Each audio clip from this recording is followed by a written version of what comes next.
Welcome to Vietnam.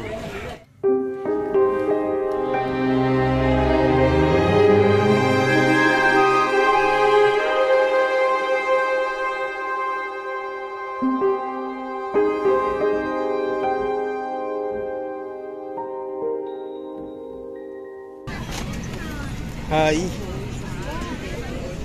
What's your number? Yeah, 49. 49? Yes, dear.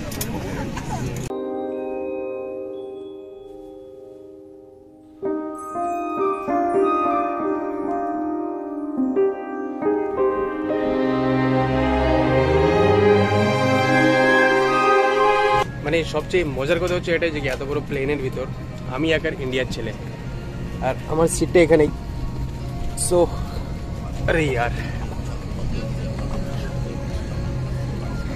মজার কথা হচ্ছে এটাই যে এত বড় প্লেনের ভিতরে আমি একটা ইন্ডিয়ার ছেলে বা কলকাতার বাঙালির ছেলে। তো সবাই আমার মুখে থেকে তাকাচ্ছে, কেউ বন্ধু কিছু বুঝতে পারছে না আমার ভাষা। তো যাকগি খুব ভালো লাগছে সফর করতে।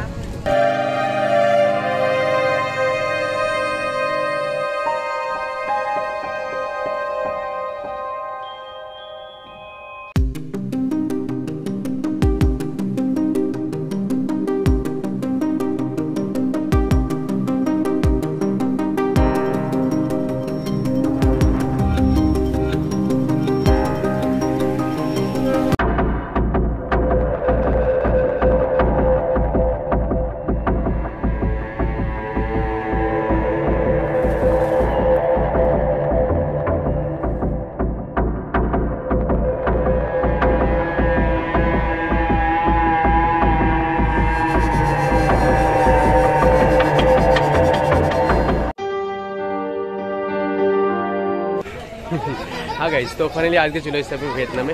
আর এখন আপাতত ভিয়েতনাম এয়ারপোর্টে দানাং এয়ারপোর্টে আছি। আর এখন আমি বার হয়ে যাচ্ছি। আসলে আমি ভেবেছিলাম যে কি করবো, কলকাতা থেকে ভিডিও স্টার্ট করবো, কলকাতা এয়ারপোর্ট থেকে। বাট কলকাতা এয়ারপোর্ট থেকে করা হয়নি, কারণ একটু ব্যস্তের ভিতরে হয়ে গেছিলাম, হাতে কম সময় ছিল, এই কারণে তাড়াতাড়ি আসার চেষ্টা করছিলাম এয়ারপোর্টের ভিতর।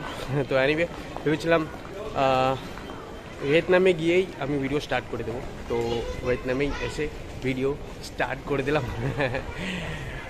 আপনাকে একটা ঝলক, একটা সুন্দর একটা জিনিস দেখাচ্ছি। দেখুন, এয়ারপোর্ট থেকে বার হয়ে যে একটা সুন্দর একটা ইন্টারেস্টিং জিনিস, সেটা হলো দেখুন সবার হাতে একটা করে বোর্ড আছে। হ্যাঁ, একটা করে বোর্ড আছে সবার হাতে, এবং ঠিক বোর্ডগুলো নিয়ে ঠিক এরকমভাবে দাঁড়িয়ে আছে। তার নামটা কি জানেন, কারণটা কি জানেন? তো কারণ আপনি অবশ্যই বুঝতে পারছেন।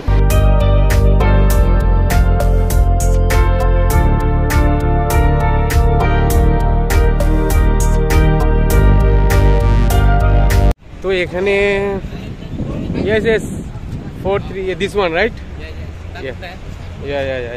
Yeah yes this one for me. You want what? Yes, only me. তো অ্যাকচুয়ালি আমার জন্য যে ট্যাক্সিটা ছিল আমার ডেস্টিনেশনে পৌঁছানোর জন্য, আমাকে ওখান থেকে কোম্পানি থেকে পাঠানো হয়েছিল, সেই ট্যাক্সিটা হচ্ছে এটাই। আর এই ট্যাক্সিতে আমি করে যাব।